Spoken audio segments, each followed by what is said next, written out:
सुंदर नृत्य सादर केलं त्याबद्दल मी सर्वांचे आभार मानतो आणि त्यांच्यासोबत दीपक पाटील सर, रवी गिरजे आणि सर्व माझे मित्रमंडळी या सर्वांचे मी आभार व्यक्त करतो। खूपच असं चांगलं नियोजन सरकारकडून आणि खूपच असं सुंदर प्रदर्शन त्यांच्यातर्फे करण्यात आलेलं आहे। याबद्दल मी सर्व बालगोपाळांचे खूप खूप आभार आणि अभिनंदन करतो।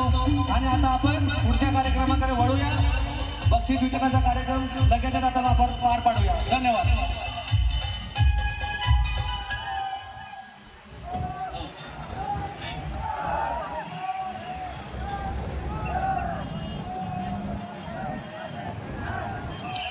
तिन्ही पथकाच्या